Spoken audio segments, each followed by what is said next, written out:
Hi, good afternoon. Good afternoon. My name is Ruchika. I'll be conducting your speaking interview for today. There will be three rounds. Round one, general introduction. Round two, cue card, and round three, follow-up questions. Shall we start? Yes. May I know your full name? Sudhanshu Chaudhary. Could you spell your name, please? Sudhanshu Chowdhry.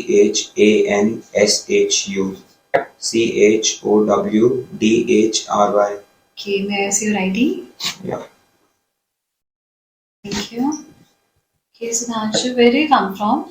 I come from Jalandhar, Punjab. Do you like your hometown? Yes, pretty much. Since the past 6 years, I was in a boarding school, so the majority of my year was spent in Dehradun, where my boarding school was, and I was here only for 4 months every year. Yeah, so. Is there anything that you dislike about your hometown? No, not really. Like, if I go to any other place, I just realize how good my hometown is. Like, if I visit any other town or any metro city, I just realize how peaceful this place is.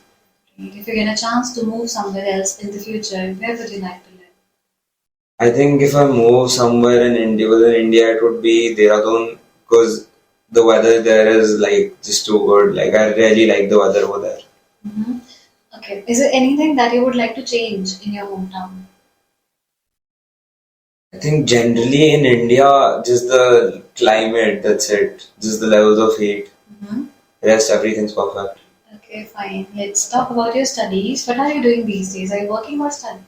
I've just completed my grade 12, so I'll be starting with my undergraduate program in September. Mm-hmm. Okay, which was a favorite subject as a part of your course? I think I just opted for psychology in grade 11th and 12th, so I found that to be very interesting, and I might even pursue it as a minor in college. Okay, why you got interested into that subject? I just wanted to try it at first, but the kind of things I got to learn, the relationship of the brain and the behavior and everything else I got to learn, it was just so much knowledge and something which I found so fascinating. Mm-hmm. I hadn't studied anything related to psychology before. This was my first time, so I found it really fascinating. Let's talk about desserts. Do you like dessert? Yes, a lot. So I think I mainly prefer cheesecake's my favorite, but I've left dessert for a couple of months now because of the acne. Okay. Do you also know how to make a dessert? Yes, I know how to make basic homemade cakes, dry cakes. Okay. When was the last time you made something? I think in COVID in 2020 or 21 when there was lockdown all around. So yeah. Okay, that's really good. So that is the end of part one. So Nasha is with you guys. You have to describe an adventure you would like to go on. You can use the sheet to make notes. I'm giving you 1 minute. After that, you have to speak on the same for 2 minutes. You may start writing now. Thank you for using IELTS listening test.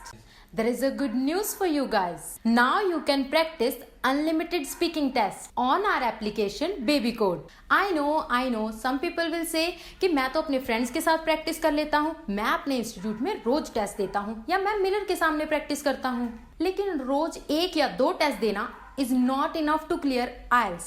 और आपके friends और mirror आपको valuable feedback कभी नहीं दे सकते। लेकिन अगर आप BabyCode एप्लीकेशन यूज करते हो तो आप कहीं भी और कभी भी अनलिमिटेड टेस्ट दे सकते हो।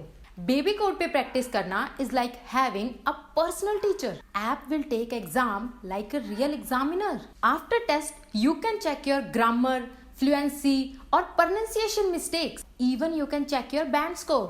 This app will provide you free test every day. So do not forget to try, link in the description. But if you need more test access, it will just cost you $3.99.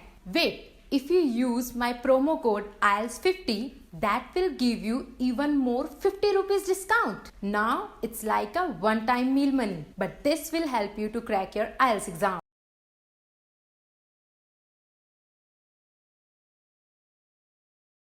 Okay, you may start speaking now. Yeah. So a place I would like to go would be Kedarnath. So my brother went there recently, and I got a lot of pictures. I received a lot of pictures from him, and he went on a trek over there. So I find treks to be very adventurous. So in the past 6 years, with my school, I've been to almost 7 or 8 treks to different places in Himachal and Uttarakhand.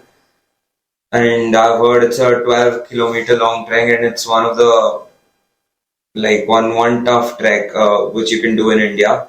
So I would love to go there with my friends and family, like with and then I would also there are a lot of adventure activities in Uttarakhand and generally in Kedarnath.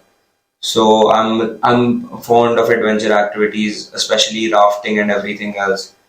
So uh, and then I would like to go there by road specifically because I love traveling by road, even though it takes longer. But I just love the scenic beauty which I get to see on the way, and I love to drive as well. So I drive by myself, so I love driving and going to different places all around. And it's also a religious place, so I'm someone with highly religious sentiments, and that's why I would love to go there. Great. That is the end of part one. You may give it back. Let's start with part three. That are follow-up questions. Your first question is, why do people like to go to adventures? Mainly because I think it gives them the thrill. So you need a break from everything else. So that's why people love to go around, travel, go for adventures. Do you think it's really good to put your life in danger just for fun? I think now the standards and the levels of adventures have improved so much. Like they provide you with proper safety kits, and like you only do it when the time is right. So like if it's raining, you won't go for river rafting, right? So you have to be careful, you have to be cautious about all of those things. Even these organizations who organize all of this, they're very cautious about all of this nowadays. Do you think there are some conditions which are required to be able to do such activities? Yes, in certain dangerous activities, you have to fill up a consent form, Mm-hmm. and you have to agree that it's you're going on your own risk. Do you think that the person who is going for it should be held responsible or the concerned authorities should be held responsible? I think if you're giving your own consent, then the person should be held responsible Why? because like you've agreed to doing that thing, even though it's risky. Like so, yeah. Don't you think that the other authorities should be held responsible for such risks instead of the person? If it's a simple activity and there's some breakage or there's something wrong with the equipment, then I feel that the authority should be held responsible. But if in general you face a health problem or a health issue on the ride or the adventure, whichever adventure you're on, then the person should be held responsible because that they can't control, right? Okay, fine. Fine, Sudhanshu. That is the end of the speaking session. Thank you. Thank you.